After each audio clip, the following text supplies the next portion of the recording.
Tardes, ¿me escuchan? ¿Me escuchan bien? Ahí lo veo. Hola Miguel Ángel, Hola, profesor, ¿cómo le va? Buenas tardes. buenas tardes, ¿cómo le va? ¿Bien? Bien, bien, bien, se lo escucha clarito. Me alegro. Acá les aviso que hace un calor, parece que estamos en el Chaco salteño acá en Córdoba. No soy el calor que hace. Ah, bien, pero no se lo ve. ¿No? Ahora sí, ahora sí. No, ahí Ahora está, sí. ahí, ahora sí, ahí está. Buenísimo. Bien.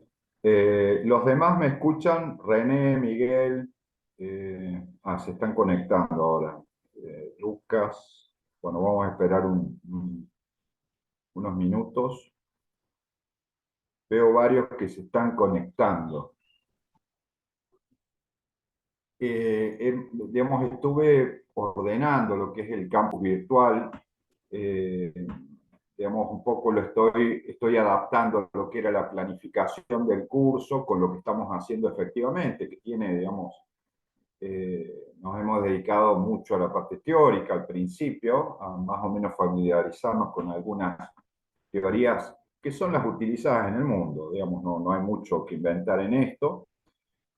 A eso le agregué que yo recomiendo mucho que lean una bibliografía complementaria, digamos que inclusive estoy haciendo alguna traducción, porque les había comentado que tenía dificultades porque mucho del material está en inglés.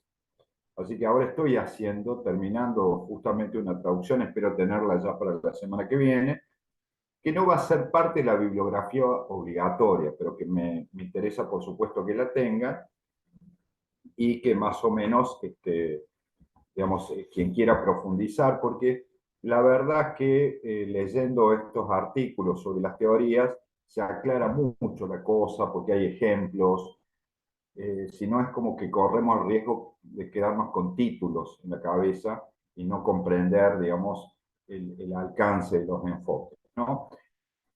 Así que bueno, eso por un lado. Por el otro lado, hoy nos vamos a dedicar, probablemente nos va a llevar esta y la clase que viene, eh, digamos, vamos a ver un estudio de caso en base al trabajo de un colega y muy querido amigo que es Marcelo Saín, de la Universidad Nacional de Quilmes, que tiene que ver con el narcotráfico. Es decir, un estudio de caso. ¿Por qué hacer esto en este momento? ¿Qué tiene que ver esto con las teorías? Bueno, tiene que ver porque vamos a entrar hoy, vamos a empezar a tratar las explicaciones o las teorías que tienen que ver ya con el delito, pero el delito complejo. El delito complejo y en particular algunas modalidades del delito complejo en nuestro país, en Argentina. Por supuesto, esto es muy amplio, va variando en distintas provincias, por supuesto, pero me pareció elegí particularmente un artículo de Marcelo Saín que tiene que ver, me parece directamente con la provincia de Salta por su carácter fronterizo, que es la regulación del narcotráfico. Si bien el caso que vamos a ver hoy, eso ya está publicado allí en el campus virtual, el artículo de Marcelo, vamos a ver el caso que en una primera parte se aplica a todo el país. Se aplica a todo el país, pero específicamente va a tratar sobre la cuestión de la regulación del narcotráfico en provincia de Buenos Aires. Provincia de Buenos Aires, digamos que es el caso eh, que estudia Marcelo Sá. Bueno, me pareció que era un tema muy relevante porque, por un lado, desafortunadamente, por eso, a propósito, yo estoy contraponiendo lo que es el delito, siguiendo a Gabriel Kessler, que llamamos amateur. Amateur quiere decir como el fútbol amateur, ¿no es cierto? El que no es profesional. Eh, Habíamos hablado de muchos jóvenes, ¿no? Entre los 17 y los 23 años, el descuidista, el ratero, digamos, todas estas cosas. Eh, sin hablar del delito violento, ¿no? Que es violencia familiar, eh, homicidio, bueno, eso lo vamos a tratar aparte, pero sí gran parte del delito con el que tratamos todos los días en la vida real no son delitos tan espectaculares, ¿no es cierto? Sino que son delitos menores, que son la gran masa del delito que influye también en el estado de ánimo de la población. Esto genéricamente es lo que vamos a después profundizar para ver esta masa de delitos, que es el delito mater, qué características específicas tiene. Eso lo vamos a hacer probablemente en 2 semanas, vamos a empezar a profundizar. Acá quiero hacer eh, otra, digamos, vamos a desviarnos un poco, porque ¿qué es lo que nosotros venimos observando hace muchos años? Que se hace mucho hincapié en el delito, sobre todo de los sectores más pobres, ¿no es cierto?, de los más jóvenes, digamos, como que se presiona también al Estado, a las policías, digamos, para terminar con las olas de inseguridad, y se pone sobre todo el hincapié en ese tipo de delitos. ¿Qué es lo que quedaba medio fuera del foco y que es mucho más grave que esta masa de pequeños delitos, que es, por un lado, el delito vinculado que se conoce como de cuello blanco, ¿no es cierto? El delito de los sectores, digamos, más bien medios altos, y en particular el delito complejo en Argentina. El delito complejo. El narcotráfico es un ejemplo de delito complejo. Eh, Otro ejemplo muy estudiado es la cuestión por supuesto, la trata de personas, la prostitución. Otro campo muy estudiado es, digamos, el negocio de las autopartistas, es decir, el comercio de las digamos, partes de automóviles robados, los desarmaderos. Y bueno, y en Salta, particularmente a mí se me ocurría, además del narcotráfico, yo le agregaría, por supuesto, el contrabando, ¿no es cierto? Que es un delito que yo particularmente no tengo muy estudiado, pero que seguramente por ser una provincia fronteriza, finalmente se está cerca allí de 3 países, ¿no? De Bolivia, de Chile y también de Paraguay, ¿no es cierto? Entonces, es una zona crítica, donde seguramente hay modalidades de delito que nosotros aquí en el centro del país lo vemos marginal. Pero básicamente me pareció que el narcotráfico era un delito donde podíamos hacer una relación directa entre, digamos, el delito de la provincia de Salta y también en las provincias como Córdoba, Rosario y Buenos Aires, ¿sí? ¿Cuál es la cuestión con respecto a este delito complejo? Ahí yo les he publicado, por un lado, el artículo de Marcelo, que se llama La regulación del narcotráfico en la provincia de Buenos Aires. Recomiendo que lo impriman y lo lean a todos, realmente no tiene desperdicio. Y también les he publicado solamente un capítulo, porque no dispongo todavía el libro completo, de un libro de Matías Diwi, que se llama El orden clandestino. El orden clandestino, política, fuerzas de seguridad y mercados ilegales en Argentina. Estos son 2 textos claves para empezar a entender esto que yo llamo ya salir un poquito del delito de los chicos, del delito mater, y entrar en el delito grande, el importante. ¿Por qué delito grande, importante? Porque la complejidad que tiene este delito exige ya una coordinación, no solamente de organizaciones delictivas o criminales, que pueden ser más o menos centralizadas, más o menos descentralizadas, sino que acá entran a jugar otros factores. ¿Cuáles son esos otros factores? La policía, las policías, las policías, la institución policial a veces, sectores, por supuesto, no toda la institución, eso no es así, entran a jugar sectores de la política y también sectores de la justicia, sobre todo. Es decir, hay un entramado que voy a comentar, digamos, adelantar la tesis de Marcelo Saín en este sentido, y de Dewey en alguna medida, en el cual en determinados momentos de la historia, particularmente la provincia de Buenos Aires, por eso quiero ser cuidadoso con este tema, pero lo que tenemos más estudiado es provincia de Buenos Aires, Córdoba es distinto, Salta, la verdad que no me animo a afirmar nada con respecto a la provincia de Salta, pero sí de Buenos Aires.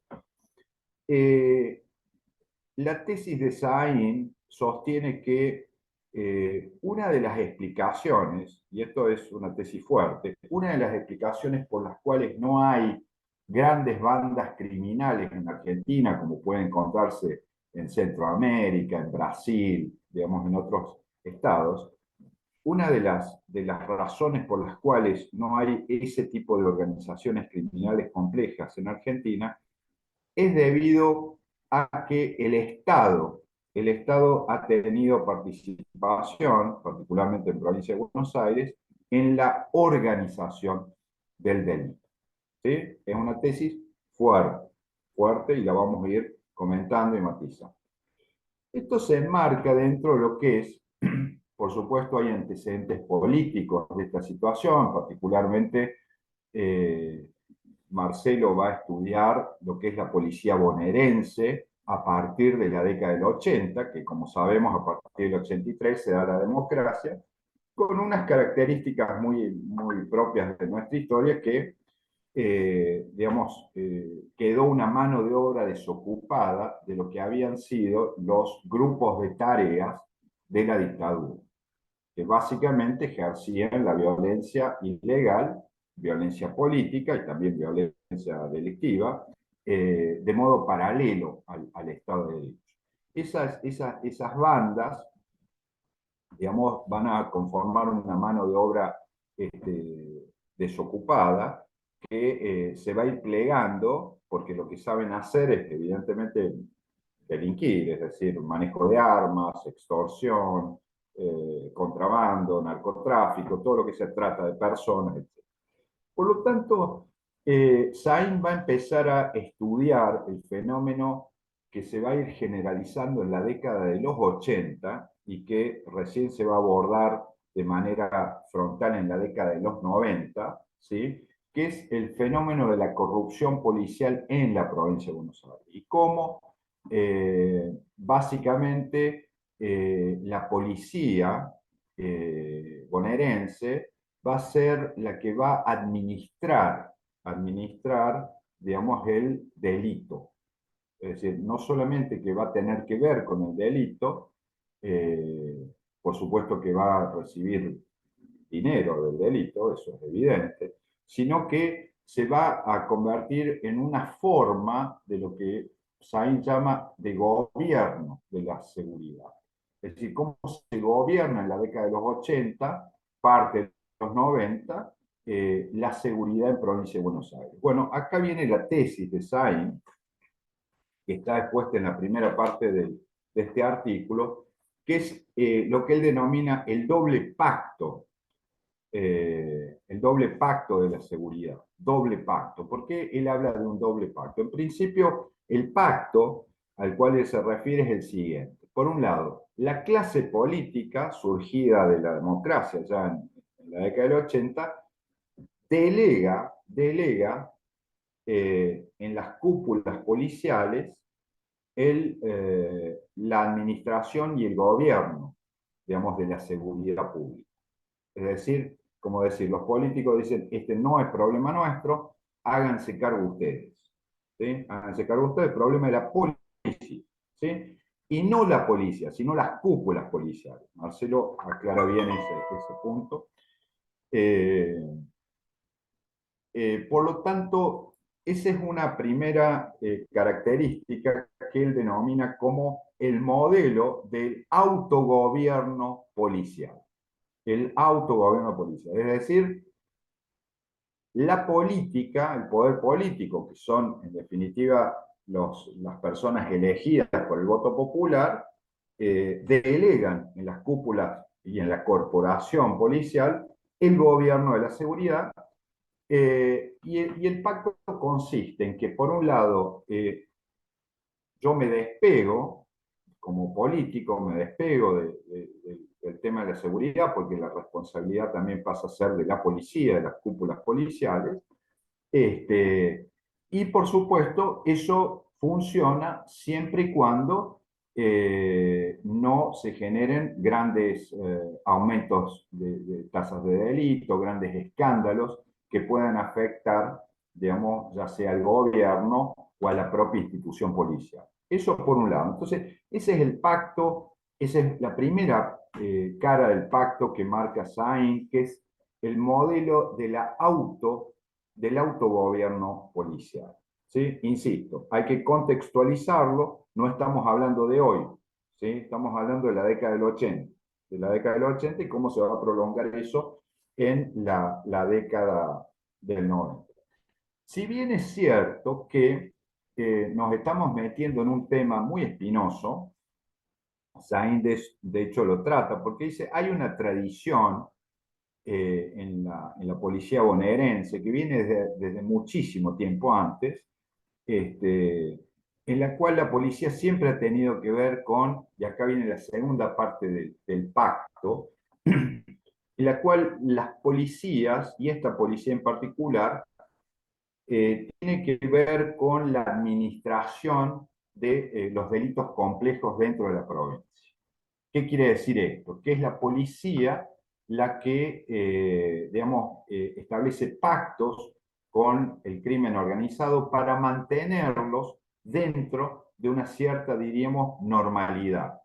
Es decir, por ejemplo, pacta con los autopartistas, pacta con la trata de personas o la prostitución y pacta con el narcotráfico. O sea que también es parte del negocio criminal. ¿Se entiende? Estas son las dos características dentro de lo que Sainz genéricamente llama un enfoque de la regulación. ¿Qué quiere decir enfoque de la regulación? Que acá viene la tesis fuerte y muy polémica de Marcelo.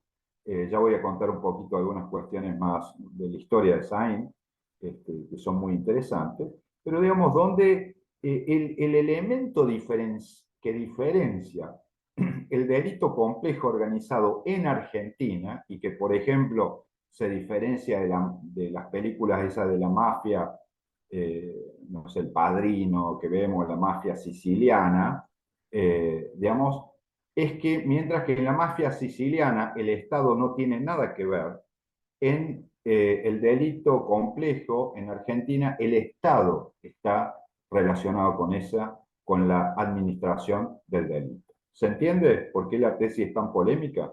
Es decir, qué vinculaciones va a establecer Sainz entre ciertos negocios y ciertos, no el Estado todo, por supuesto, ¿no? Por Dios, si no esto sería imposible, pero sí algunos actores, digamos, tanto las policías, de la política y, por supuesto, del Poder Judicial. Es decir, Marcelo se va a ir metiendo en una teoría donde va a explicar el delito y donde el diferencial con respecto a otros países, inclusive de América Latina, y el delito complejo en Argentina, es la activa participación del Estado o de elementos del Estado en lo que es el delito complejo. ¿Se va entendiendo esto? Digo, porque es un tema muy importante, es delicado, y por supuesto, cuando Marcelo, yo creo que fue a fines de los 90, principios, en 2000, no me acuerdo, 2004, 2005, que sacó los primeros libros, bueno, esto generó mucho, como diríamos, mucho ruido, mucho ruido. Eh, Ahora un par de notas con respecto al profesor Sainz. Marcelo estuvo hasta hace muy poquito como secretario de Seguridad en en la provincia de Santa Fe.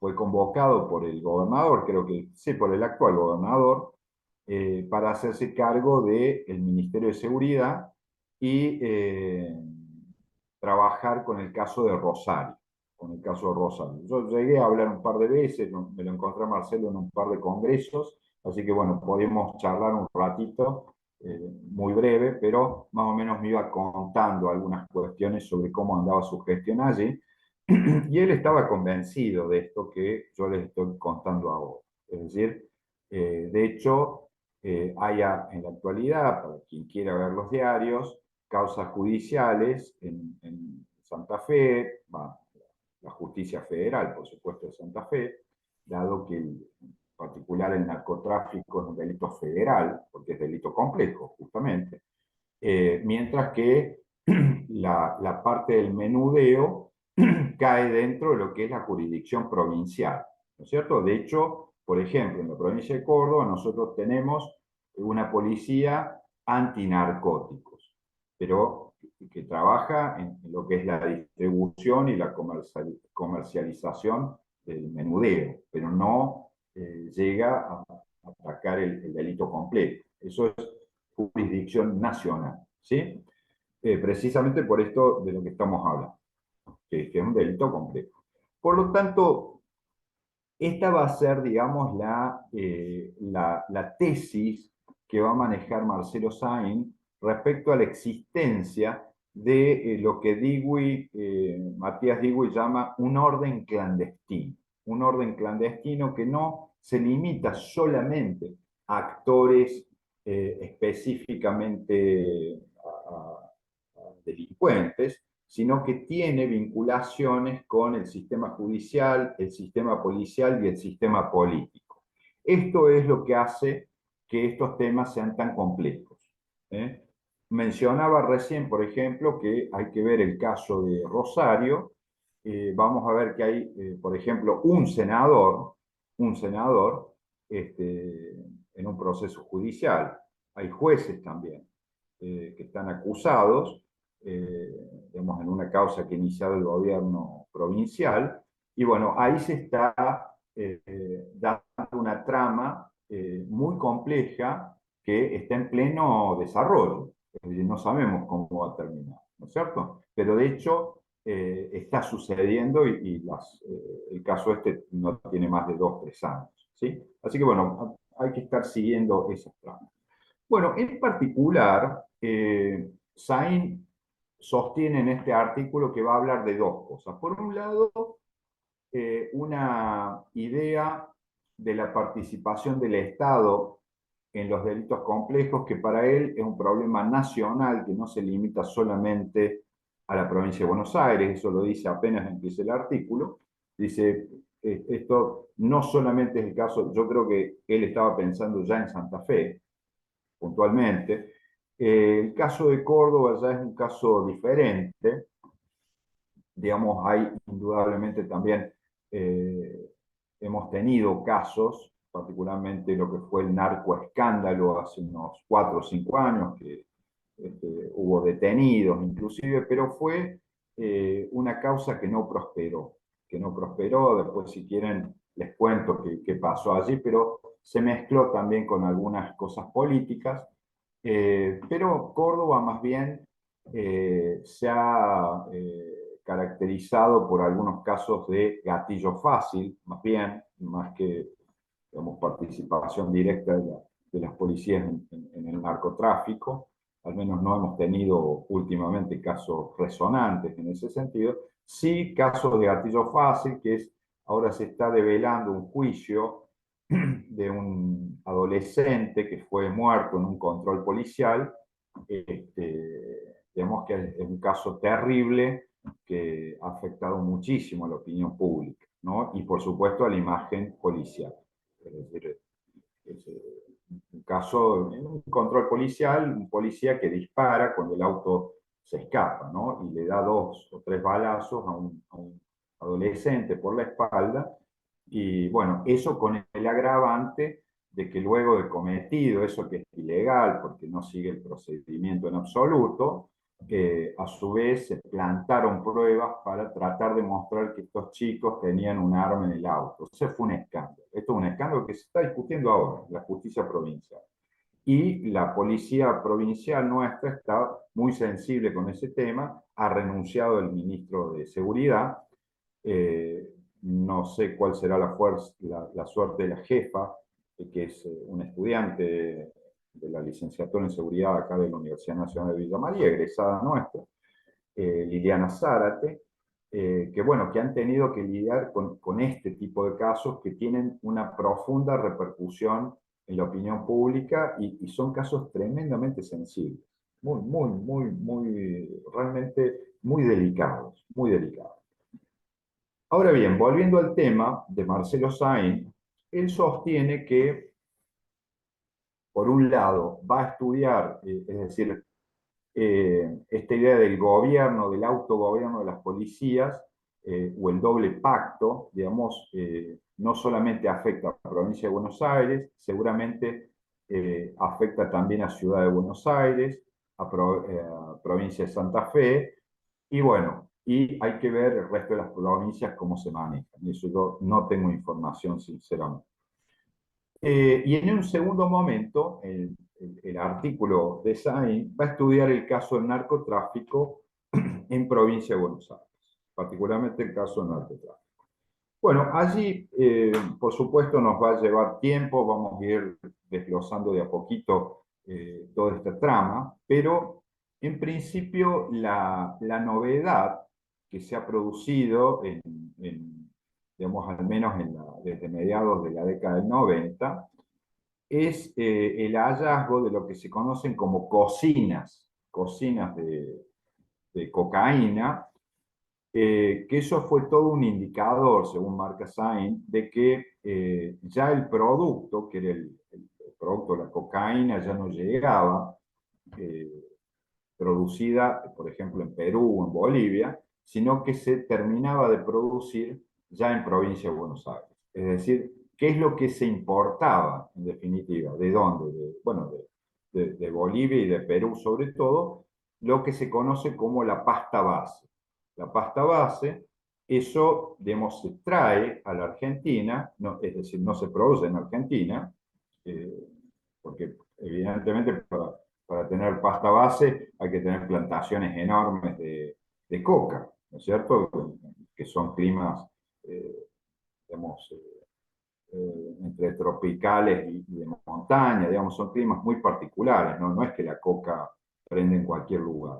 Entonces, hay ciertos lugares, digamos, muy conocidos en Perú y en Bolivia, donde esto se produce a gran escala. De hecho, recién comentaba con Emilio que el caso boliviano es interesante porque ha merecido la intervención directa de Estados Unidos y de la DEA, que es el área encargada, digamos, de estudiar el narcotráfico, de reprimir e investigar el narcotráfico. La DEA ha tenido una intervención directa en Bolivia, de hecho está presente en la zona que se llama el Chapare, y también capacitando a las policías, como la policía boliviana, ¿sí? Así que, y por el otro lado, también se han dado fenómenos que trascienden la parte delictiva y ya van a la parte social y política.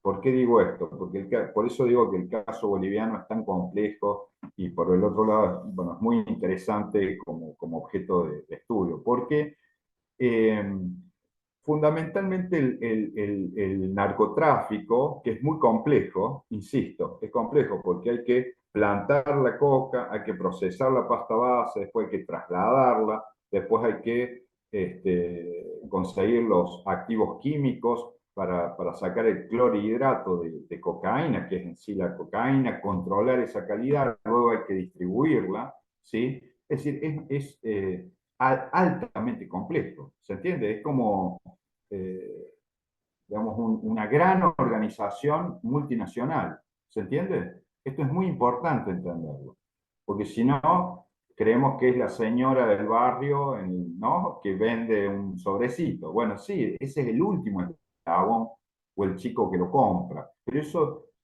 atrás de eso hay una organización sumamente compleja, sumamente compleja. A estos temas, que son temas estrictamente digamos, delictivos o policiales, se le agrega este otro aspecto, que yo creo que el caso boliviano lo ejemplifica muy bien, que es que el narcotráfico, y esto los colegas colombianos lo estudian muy bien, es fundamentalmente una empresa. O sea, lo estudian como empresa. Una empresa. Es decir, así como hay unos que... Es lo que nosotros vamos hoy a empezar a plantear como la formación en Argentina y y en otros lugares, pero sobre todo en Argentina, de lo que son los mercados ilegales. Es decir, para que haya delitos complejos como el narcotráfico, una de las condiciones es que haya una demanda. Es decir, ¿por qué? Porque una cosa era cuando se decía hace 20, 30 años, Argentina, por ejemplo, es un lugar de paso, de paso. Entonces entraba a Argentina ni siquiera la pasta base, entraba ya la cocaína, con la idea de hacer un puente para que eso vaya a Europa, donde sí había mercado. Entonces el mercado estaba en Europa o estaba en Estados Unidos, ¿no es cierto? Bueno, ahora en Argentina también hay un mercado. Entonces este es un primer rasgo para lo cual, para estudiar los delitos complejos, como lo estudian nuestros colegas colombianos, que los estudian desde el punto de vista de la empresa, hay que entender que lo primero que tiene que haber es un mercado, y un mercado ilegal. ¿Qué quiere decir eso? Que hay gente dispuesta a pagar y a comprar, digamos, y obviamente que esos mercados no solamente que tienen que existir y que son ilegales, sino que también tienen que ser rentables, es decir, dejar bastante plata. Entonces, este es el segundo rasgo del fenómeno y lo que Sain marca como una novedad dentro de lo que es el delito en Argentina, es decir, la formación del delito complejo, la formación de mercados ilegales, en este caso el narcotráfico, ¿no? Por lo tanto, digamos, esta trama, digamos, que se va volviendo tan compleja y que a su vez va requiriendo la participación de cada vez más actores, porque en la medida, evidentemente, que los mercados ilegales se van ampliando, la demanda a su vez se vuelve más sofisticada, la atención también tiene que ser diferenciada, ¿no es cierto? Es decir, no es lo mismo vender Paco conurbano, en San Martín, por ejemplo, donde hay muchas de las cocinas, las primeras que se encontraban eran en el partido de San Martín, ¿no es cierto? Ahí en el conurbano bonaerense, era un gran centro, digamos, digamos de refinamiento de pasta base, ¿no? El caso de la efedrina, yo no sé si ustedes recuerdan el caso de dos asesinatos hace unos 6, 7 años, bueno, también tenía que ver con esto, digamos, y aparte una trama donde también entraban laboratorios, y Argentina tenía la gran ventaja de tener una provisión de químicos, de laboratorios muy importantes, lo cual hacía, es decir, en la medida que ese mercado ilegal también se iba ordenando y yo podía distinguir aquel que consumía Paco, que básicamente es como la basura que queda después de todo el proceso, hasta un consumidor muy exigente, no sé, de Palermo, de Barrio Norte, ¿sí? Entonces, los mismos narcotraficantes se dan cuenta que es necesario procesar la pasta base en Argentina. ¿Para qué? Para regular la calidad del producto. Regular la calidad, porque no tenían garantías cuando les llegaba de Perú o de Bolivia que el producto terminado tuviese los niveles de exigencia y por lo tanto el precio que ellos querían poner. ¿Se va entendiendo? Es decir, va cambiando eso de ser un lugar de tránsito, después de recibir, ya ir formándose un mercado, digamos, de consumidores, importar directamente lo que sería la cocaína ya elaborada, hasta esta etapa ya en la mediados de los 90, principios del siglo XXI, donde ya las cocinas se empiezan a instalar en provincia de Buenos Aires. Es decir, allí se procesa la cocaína y se la procesa con un control de calidad que me permite, evidentemente, vender el producto al precio de acuerdo a la calidad. Insisto, el Paco es una cosa y una cocaína muy, muy elaborada es otra. ¿Sí? Entonces, este es un primer aspecto que, por supuesto, vamos a ir profundizando en la medida que vayamos analizando este tema.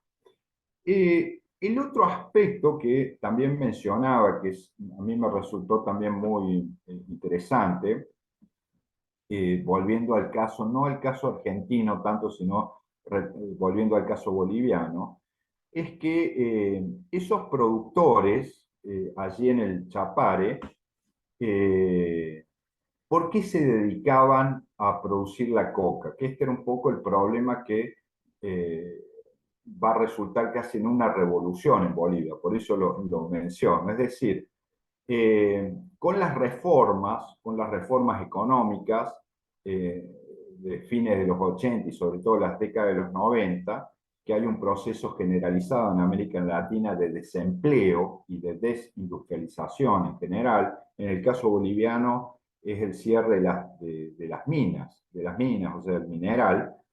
Eso va a producir grandes migraciones también de lo que es la montaña, de los pueblos indígenas que viven en la montaña, hacia sectores tropicales, digamos, y transformar mineros o pastores en agricultores, ¿no? Una de esas también hacían algo de agricultura en la altura, pero va a haber una gran migración en la década de los 90 de lo que es el alto o la montaña hacia los sectores, digamos, tropicales, etcétera.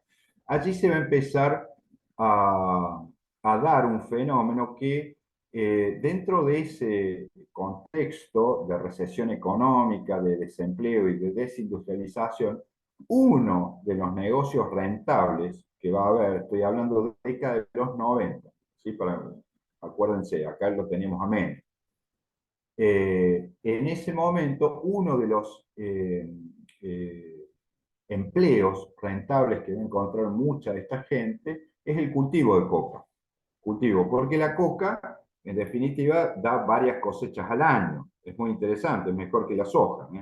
Es decir, varias cosechas se pueden cultivar digamos, superficies relativamente pequeñas, es muy resistente a las plagas. Entonces, digamos, era un buen negocio. Y de hecho, hay algunas entrevistas que hicieron colegas nuestros de Claxo en ese momento, muy interesantes, porque le preguntaban a la gente, por ejemplo, a las mujeres bolivianas, por qué se dedicaban a eso, y tengo muy presente una entrevista a una mujer de Cochabamba, del Chapare, que decía que con esa actividad que dice, nosotros no tenemos nada que ver con el narcotráfico, nosotros lo único que hacemos es cultivar coca, la hoja de coca. Dice, y eso no tiene nada, dice, no sabemos lo que hacen con la hoja de coca. Nosotros solo estamos en eso, ¿no? En este caso. Hay otra gente que se dedica así a procesar, a pisar lo que ellos llaman pisar la coca y preparar la pasta base, ¿no? Pero eso ya se hace, es otra parte del proceso que se hace selva adentro, ¿no? Estos son agricultores. Digamos, la primera línea son agricultores. Y ellos comentaban justamente, y esta mujer, Cochabambina en particular, comentaba que de ese modo ella había conseguido trabajo, cuando se había quedado sin trabajo allí en la montaña, y que podía mandar a sus chicos a estudiar a una ciudad grande que queda a 100 kilómetros, y que en definitiva podía vivir de eso. Es decir, que hay una cuestión que tiene que ver con empleo, el empleo y una actividad de agricultor, ¿sí? Que tuvo mucho que ver con la expansión en la década de los 90 de los cultivos de coca también. Concretamente, era negocio para todos, ¿sí? Tanto va a ser así que cuando Estados Unidos empiece a intervenir con la DEA para reprimir, es decir, porque va viendo la proliferación, como después se va a dar la proliferación de la soja, digamos, acá en Argentina, en Paraguay, en el sur de Brasil, por supuesto en Santa Cruz de la Sierra, todo eso se va a llenar de soja, pero eso va a ser posteriormente. En este momento, que es mediados de la década de los 90, se da una proliferación de los cultivos de coca. Tanto es así que Estados Unidos va a intervenir directamente y va a empezar a reprimir ese tipo de actividades, mediante, no directamente, sino a través de la policía boliviana. Se crea una unidad especial, yo no recuerdo, creo que era MOPAR creo que se llamaba, no recuerdo bien el nombre, que son unidades especiales antinarcotráfico, que van a tener, digamos, como tarea empezar a cortar el suministro de coca, de la hoja de coca desde la base. Por supuesto, con un acuerdo con Estados Unidos que quiere eliminar, digamos, la fuente, ¿no es cierto? ¿Qué es lo que va a pasar con esto? Y bueno, imagínese que usted, una persona que está viviendo del cultivo de una planta, usted la deja sin trabajo. Eso es lo que va a pasar. Es decir, producto de estas políticas, se va a ir generando todo una reacción que ahí ya es social, eh, y se van a formar una especie de sindicatos de cocaleros, sindicatos de cocaleros que defienden su fuente de trabajo, como los sindicatos nuestros, igual, pero ellos se dedican a la coca, que es lo único que le da de comer según ellos. Entonces, fíjense ustedes que el expresidente Evo Morales de Bolivia tiene su base social en estos movimientos, que son movimientos de campesinos, de labradores del trópico boliviano, dedicados a la coca, la hoja de coca, no la cocaína, la hoja de coca. Entonces, digamos, eso va a determinar, en el caso boliviano, prácticamente una revolución. ¿Por qué? Es decir, cuando cae el gobierno del movimiento nacionalista revolucionario, que era Gonzalo Sánchez de Lozada, quien va a ocupar la presidencia va a ser Evo Morales, ¿sí? Con el movimiento del socialismo, el MAS, que sigue hasta el día de hoy en el gobierno. ¿Se va viendo cuál es la trama esta? ¿Qué compleja que es? Es decir, uno dice, claro, dice, bueno, ¿pero qué tiene que ver? Bueno, todo, porque no se puede entender el Evo sin entender el Chapal. Y no se puede entender el Chapare sin entender la coca, y no se puede entender la coca como actividad rentable sin entender las reformas económicas. Este es el relato completo, me parece a mí al menos. Yo cuento un poco lo que yo mismo vi. Bueno, Marcelo Sainz tiene muy en cuenta todo este proceso histórico en la forma en la que se ha venido dando, ¿no? Así que bueno, quería hacer esa observación también para que se vea, por un lado, la creación de mercados ilegales, ¿sí? La complejidad de la empresa del delito complejo, estoy poniendo como ejemplo el narcotráfico, y por el otro lado, los efectos sociopolíticos que tiene, digamos, por ejemplo, en la vida de las naciones. Podemos hablar en el caso argentino, casos mucho más acotados, como es la ciudad de Rosario. Eso le vamos a dedicar, algún día vamos a hablar de Rosario específicamente, pero más adelante, ¿sí? Volvemos a la tesis inicial. Es decir, ¿cuál es la teoría de Sain, básicamente? Bueno, que esta actividad, si no existen grandes organizaciones criminales de estilo mafia siciliana en Argentina, se debe a una sola razón, que es que el Estado, estados provinciales en este caso, como es Provincia de Buenos Aires, y dentro del Estado, policía como la policía bonaerense o sectores de la policía, este, sectores del poder judicial y por supuesto sectores del poder político, son quienes regulan la actividad delictiva. ¿Se entiende que es fuerte la tesis? Lo que está diciendo Saín, para decirlo en criollo, es que en la Argentina no hay mafias porque el Estado regula el delito. ¿Se entiende? Por supuesto, discutible, hay que ver, hay que hilar más fino, porque dice, bueno, profe, pero esto era en la década de los 80, ¿cierto? Y 90, y eso está ya desarticulado, está desarticulado.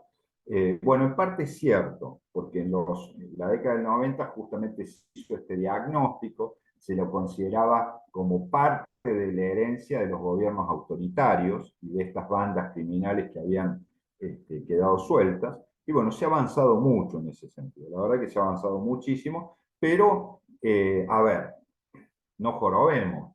Yo recuerdo la elección a gobernador de Buenos Aires. ¿Cuándo fue que ganó Vidal? Era el 2015, ¿no? María Eugenia Vidal, la gobernadora Vidal, fue en el 2015. Corríjanme si me equivoco. Estamos hablando hace 7 años. Uno de los temas de campaña de Provincia de Buenos Aires fue el narcotráfico bueno, la vinculación del Estado y de la policía con el narcotráfico. Inclusive yo recuerdo que quien era candidato en ese momento, María Eugenia Vidal, era candidata por el PRO, lo que sería el Macri. De hecho, ganó Mauricio Macri a nivel nacional y María Eugenia Vidal en Provincia de Buenos Aires. Quien eh, ahí hubo una interna dentro de lo que es el peronismo bonaerense entre Aníbal Fernández y Julián Domínguez, ¿sí? Que eran los dos precandidatos, que se tiraron con todo. Uno de los temas más pesados con el que se tiraron, que ahí apareció el famoso periodista Lanata, Jorge Lanata, con la teoría de la morsa. La morsa, digamos que supuestamente era Aníbal Fernández, era, es decir, si llegaba a ganar la morsa, que era Aníbal Fernández, digamos, el narcotráfico directamente gobernaba ya la provincia de Buenos Aires. ¿Se entiende la vigencia que tiene esto? Es impresionante.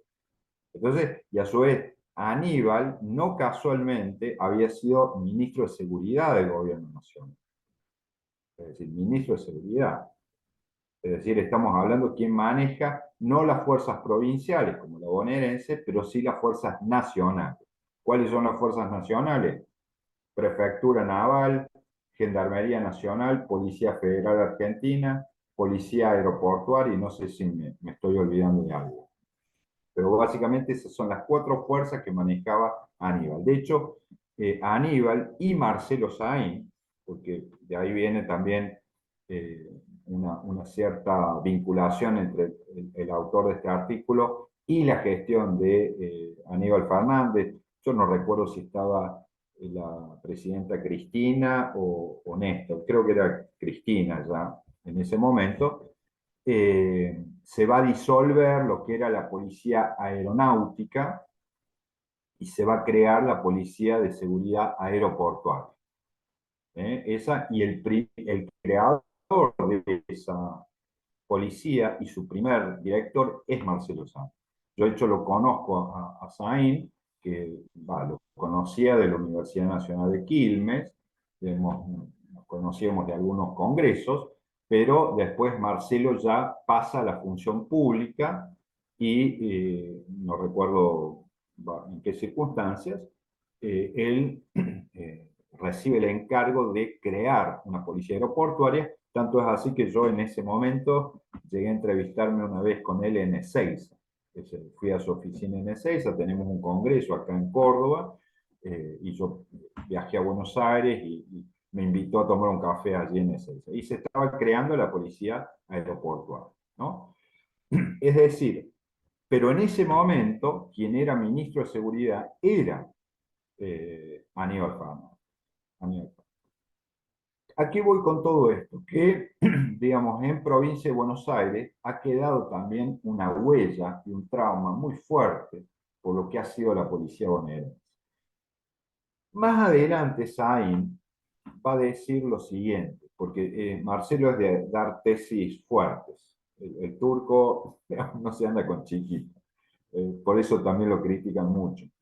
Pero dice, tradicionalmente la policía bonaerense ha ha regulado es lo que él llama las cajas tradicionales. Cajas tradicionales, es decir, por un lado se entendía dentro de este modelo, digamos que Marcelo llama del doble pacto. Recuerden en qué consiste el modelo, que el poder político le delega a la cúpula policial el gobierno de la seguridad, la gestión y la administración. Entonces el problema de la policía no es problema del político, y por el otro lado la policía regula y administra el crimen. Por ejemplo, para que no se peleen dos bandas que se organizan, no sé, que regentean cabarets, ¿sí? Que esto es una actividad, esto es lo que Marcelo llama actividades tradicionales. Tradicional, ¿qué quiere decir? Que vienen de toda la vida. Son lo que él llama las cajas tradicionales. Por ejemplo, los cabarets, que eso es trata de personas, de prostitución. Eso siempre lo manejó la policía. ¿Me están siguiendo? Siempre lo manejó. ¿Y qué hacía la policía? Por ejemplo, decía, bueno, este grupo se encarga de estos cabarets y este otro grupo de estos otros cabarets, organizaba en zonas, ¿sí? Y dice, este grupo no entra acá y este no entra acá, ¿sí? Entonces, y el que transgredía eso, o sea, el que no respetaba esa como lo llama Dewey, que sería ese orden clandestino, orden, está bien la palabra, es un orden clandestino porque son directivas directas de la policía, directo. Dice, bueno, usted llega hasta la avenida, qué sé yo, Pueyrredón. Ahora, a usted ni se le ocurra vender o poner un cabaret o vender droga pasada la avenida Pueyrredón. ¿Sí? Usted llega hasta ahí. Ahora, ¿qué pasaba si a este grupo se le ocurría cruzar la avenida Pueyrredón? Bueno, ahí sí se ejercía el poder de policía. Se aplicaba la ley. ¿Y qué llegaba a haber? Ejecuciones. Ejecuciones.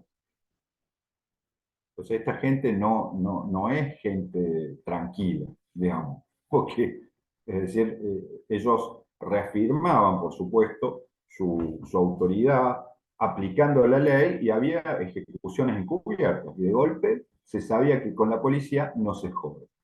¿Sí? Ese era el método de gobierno tradicional de la policía bonaerense, por lo menos hasta la década del 90. ¿Se va viendo para dónde va la cosa? Eh, Esas cajas que Sain llama tradicionales, bueno, se fueron luego ampliando a lo que él llama nuevas cajas. Acá es donde entra el narcotráfico. El narcotráfico, Sain lo estudia como una nueva caja porque a su vez él dice que tradicionalmente, fíjense que esto es interesante, la policía tradicional, al menos la de provincia de Buenos Aires, insisto, estoy hablando de la de Buenos Aires porque en una de esas a ustedes no sé cómo les sonará todo esto que les estoy diciendo. Después lean el artículo, por favor, porque no tiene desperdicio. No tiene desperdicio. Esto varía mucho de provincia a provincia. Digamos, en Córdoba me parece que es bastante diferente que el caso de la bonaerense. Los problemas acá eran de otro tipo. También hay problemas, pero no son exactamente los mismos, ¿no? Digamos, esa, eh, eh, había una especie de acuerdo respecto a que el Estado le da una función a la policía que es mantener el orden, pero por el otro lado no le da los medios para que lo pueda hacer. Entonces, esta idea de hacer la vista gorda, donde es decir, la policía podía participar de la administración y del control, lo que Marcelo llama la regulación del delito complejo, o sea, de regulación de los mercados y del delito, era también un modo de recaudar dinero que le permitía, por supuesto, que los jefes se enriquezcan, sí, evidentemente que los jueces se enriquezcan, que los políticos, los intendentes del conurbano financien la política, ¿sí? Porque, a ver, no jorobemos, la política es cara y el estilo de vida de nuestros jueces es carísimo, ¿o no? No sé si han visto por la tele cómo viven nuestros jueces. Y por el otro lado, las cúpulas, en ese caso, este, no solamente que administran, sino que también se pueden ver involucradas. En algunos casos sí, en otros no. Hay que ser justo y hay que ser cuidadoso con eso. Pero básicamente no se lo considera, que esto es lo interesante de lo que dice Marcelo, estas cajas tradicionales de la policía bonaerense ni siquiera eran percibidas como delitos.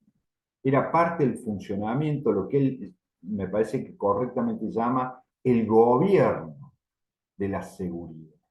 Cómo se estila en Argentina gobernar la seguridad. ¿Me entienden?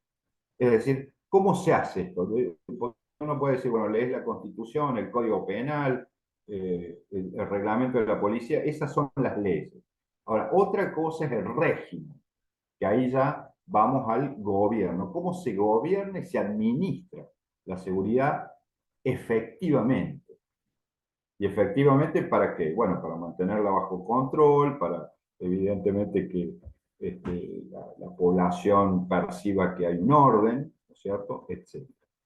Bueno, en definitiva vamos a ir entrando de a poco en un tema que es apasionante, delicado también, seguramente luego hablaremos de otros casos de otras provincias, pero quiero ir introduciendo a este tema que es muy delicado, porque acá estamos con una tesis fuerte que me interesa que lean el artículo de Marcelo y por supuesto que haya un ida y vuelta, ahora un poco lo estoy presentando, pero digamos, esta idea de la participación de la policía, de la política, del sistema judicial en el delito complejo. Esta es la idea que más o menos nos propone Saín para que pensemos, como un rasgo diferencial del delito complejo en Argentina. Por eso digo, y por qué me parece tan importante, porque evidentemente solemos hacer hincapié sobre todo en el delito, digamos, de las clases pobres, ¿no es cierto? Que de hecho pasa todos los días, en todas las provincias, igual eso. Está bien, y los muchachos tienen que cumplir la ley, de eso no hay duda. Pero, eh, por el otro lado, estamos haciendo la vista gorda de delitos mucho más graves, muchísimos de volúmenes de dinero, eh, digamos, de grandes volúmenes de dinero, de actividades de altísima complejidad que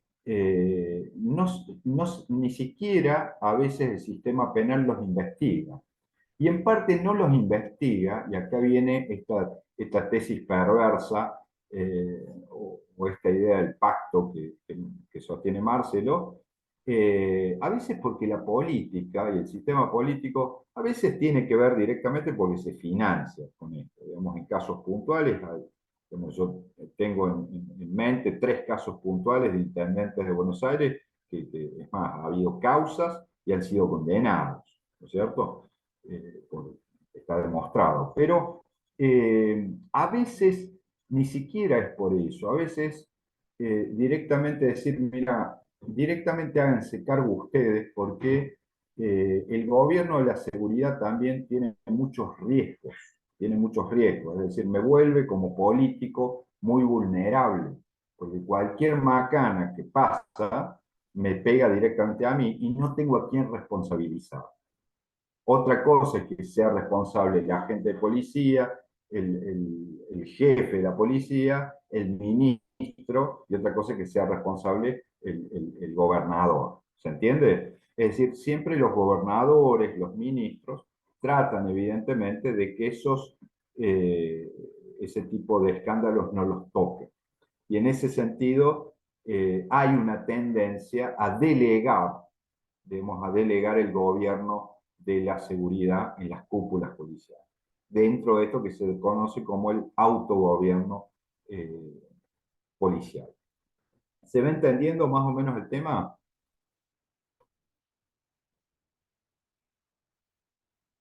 A ver si me escuchan, che, No, sí en un se mes escucha se claro. cortaba la transmisión y yo sigo hablando solo. Ahí Miguel Ángel. Miguel, No, no, vos estás en el auto ahí.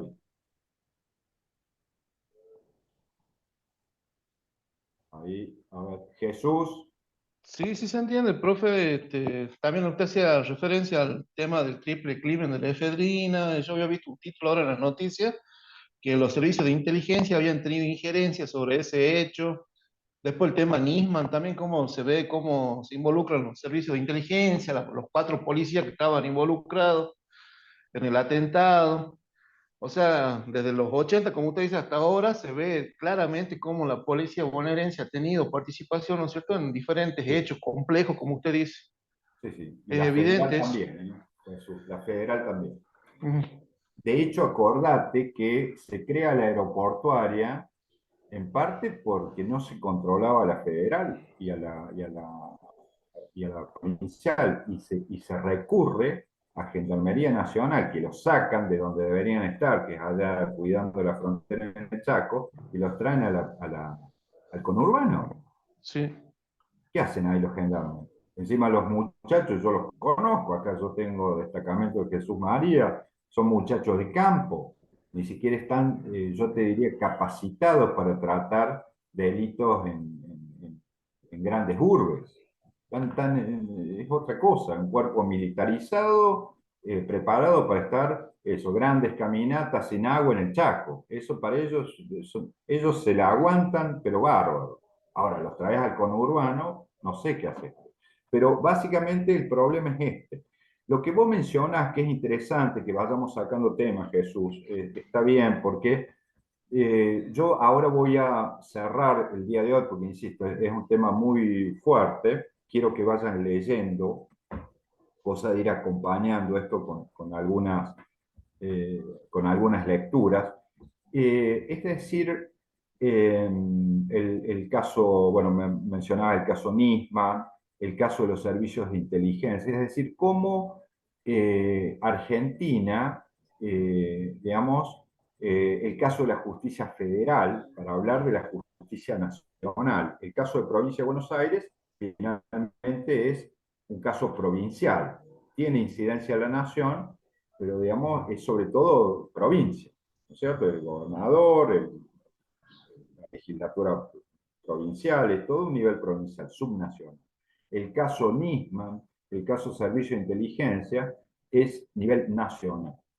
Y en ese sentido, la justicia federal está muy sospechada precisamente de vinculaciones, no sé si con el narcotráfico específicamente, que es el tema que estamos hablando hoy, pero sí con la política, ¿no es cierto? Con el poder político. Hay allí una connivencia y una disputa a cielo abierto donde los actores políticos se tiran con jueces, ¿no? Es decir, nadie acepta ser condenado por una justicia que considera inválida desde entrada, ¿sí? Esta es la Argentina que estamos viviendo, como bien notas, Jesús. Bueno, ya como lo que quiero decir hoy, ya para ir cerrando esta parte, insisto, vamos a seguir profundizando el tema porque es un tema que quiero dar la segunda parte, que acá me voy a basar un poco en el libro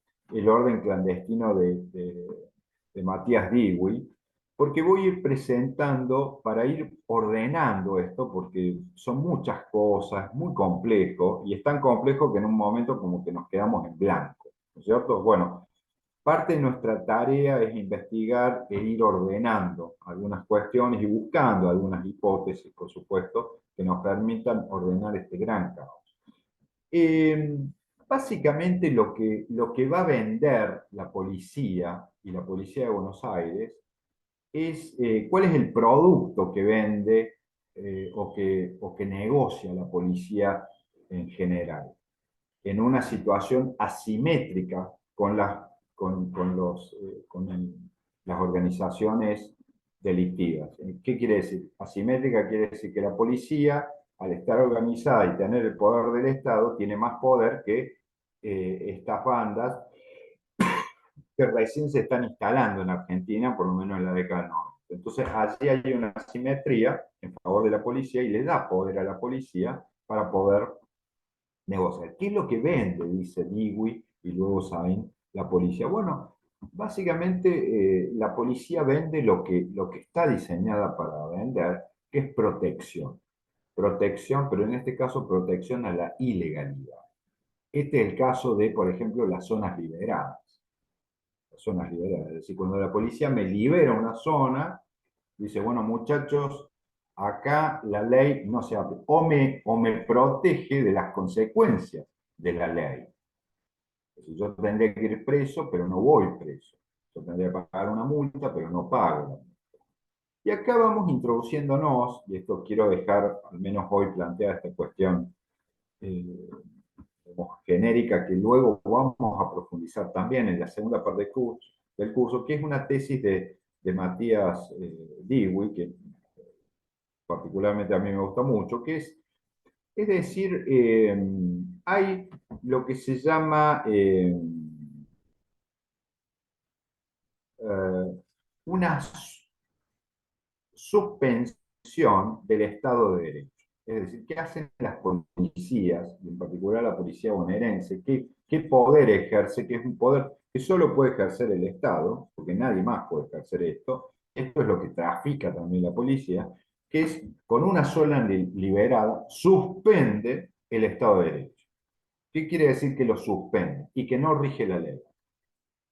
¿Se entiende? Es decir, esta es la tesis de Matías, que a mí me parece correcta. Yo suspendo, digamos, de tal hora a tal hora en la ciudad de Salta el Estado de Derecho, ¿no?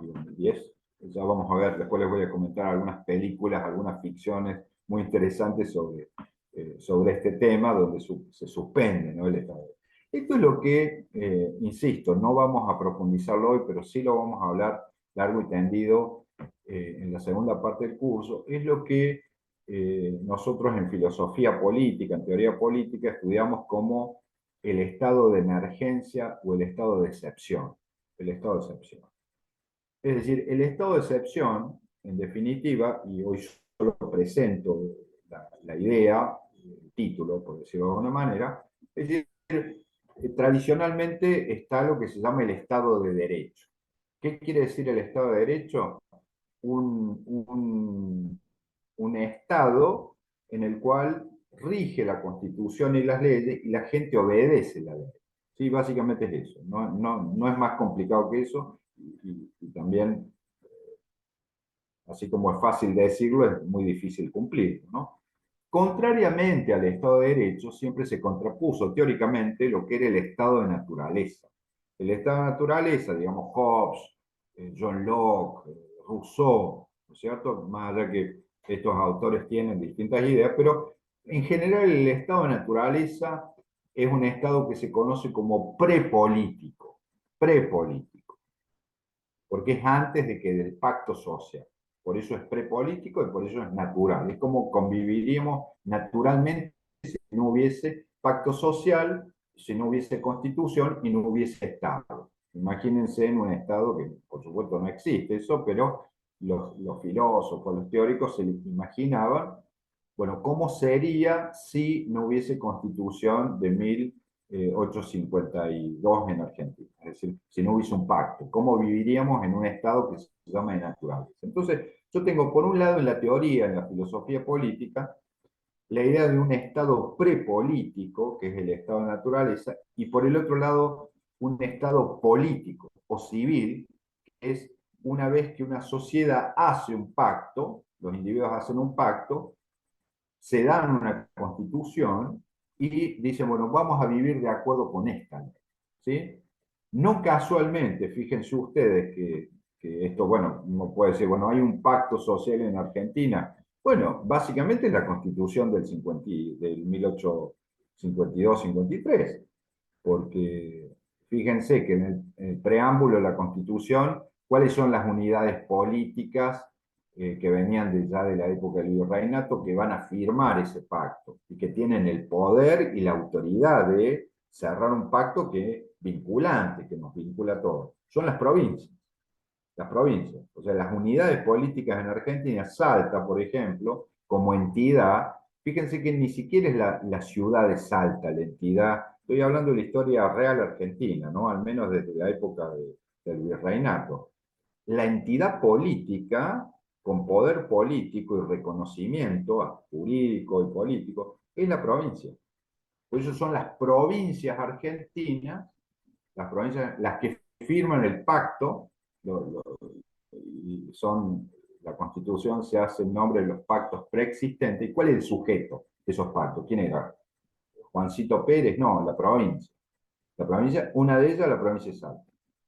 ¿No es cierto? Que iba con su representante y firmaba el pacto, o no, provincia de Buenos Aires iba, después se pelearon, se separaron, después volvieron en 1860, en fin, las idas y vueltas de la historia nacional argentina, ¿cierto? Pero las provincias son las unidades políticas.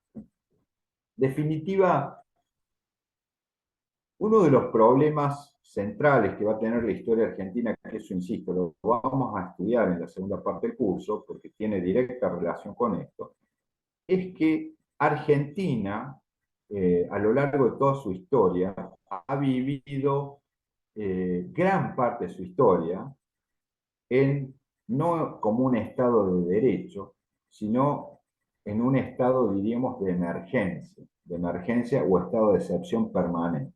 Por ejemplo, los golpes de Estado. Todos los golpes de Estado van a marcar no un estado de derecho, sino un estado de excepción. Estado de excepción. ¿Y cuál es la vinculación con lo que venía comentando Matías Dible? Que el estado de excepción, que no es el estado de derecho, se define justamente como la suspensión del estado de derecho. Es decir, cuando yo entro en un estado de excepción o un estado de emergencia, suspendo el derecho. Esa suspensión puede ser de todo el sistema jurídico, como cuando hago una revolución o un golpe de Estado, o bien, como fue la última vez que nos pasó a nivel nacional, fue en el 2001, ¿recuerdan? Lo que es el estado de sitio. El estado de sitio es un estado de emergencia, un estado de excepción. ¿Qué quiere decir el estado de excepción? Se suspenden las garantías constitucionales de los ciudadanos. Se suspenden. Por lo tanto, el Estado puede proceder de modo extraordinario.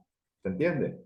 Entonces, vamos a ir entrando también de a poco en qué es lo que quiero ir, o al menos planteándoles, presentándoles hoy, cómo la historia argentina, en realidad bien estudiada, la normalidad del Estado de Derecho es casi una excepción.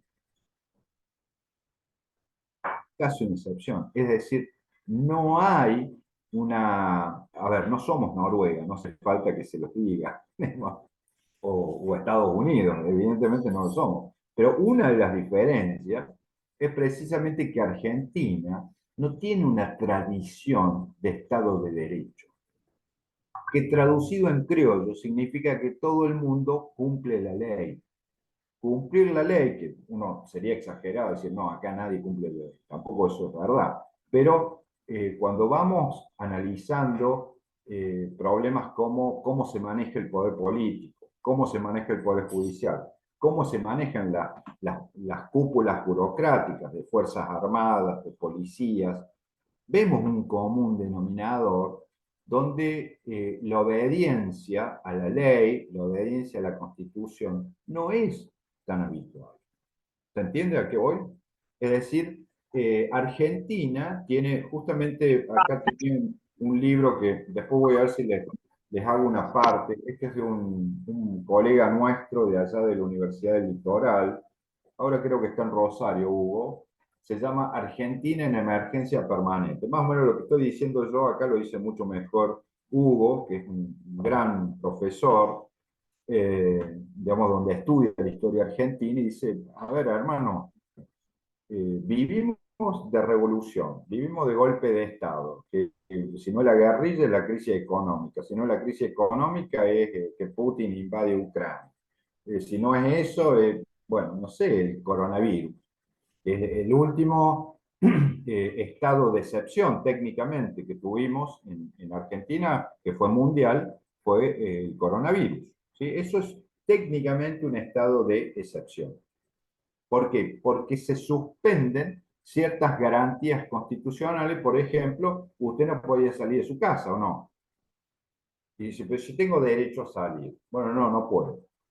No puedo. ¿Se entiende? Bueno, vamos a ir entrando muy de a poco, insisto, les estoy presentando porque yo tengo la idea que, digamos, el problema del delito, de la ilegalidad en Argentina, es más complejo de lo que se presenta. No es solamente que haya buenos y malos, sino que también hay una especie de zona de gris, de indistinción entre lo legal y lo ilegal, donde, por ejemplo, nuestros políticos, quienes deberían dar el ejemplo, no suelen ser el ejemplo del cumplimiento de la ley. ¿Se entiende a qué voy? Es como que hay una zona gris ahí. Y eso es lo que genéricamente se conoce como eh, zona gris, lo llamo O'Donnell, donde no rige plenamente el Estado de Derecho. Imagínense las zonas de frontera.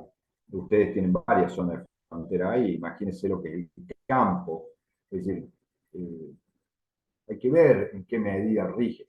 Imagínense las zonas marrones de las cuales habla O'Donnell dentro de las mismas ciudades. Hay barrios completos donde no rige la ley. Es decir, es como que la gente se maneja de otra manera. ¿Se entiende? Bueno, vamos a ir de a poco entrando en esa cuestión, para que veamos que la cuestión de la ilegalidad del delito en Argentina tiene algunos componentes bastante complejos. ¿De acuerdo? ¿Se entiende más o menos?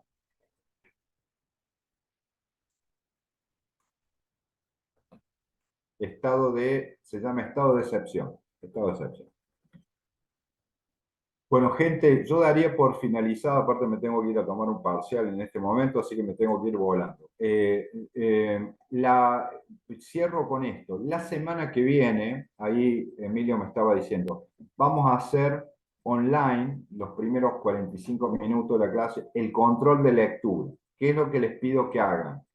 Léanse el anexo de Gabriel Kessler sobre las teorías. Van a tener unas 15 preguntas, estimo yo, voy a ver cómo, yo ya las tengo hechas las preguntas, ahora las tengo que cargar en el cuestionario y va a estar el cuestionario online, ¿sí? Entonces, yo lo que les propongo es jueves próximo de 5:30 a 18:15 van a tener tiempo para hacer el control de lectura, porque la modalidad que les estoy planteando es que vamos a ir teniendo estas clases sincrónicas o diacrónicas, y cuando vayamos terminando cada sección, vamos a hacer control de lectura para ver cómo andan con la comprensión de los textos. ¿De acuerdo?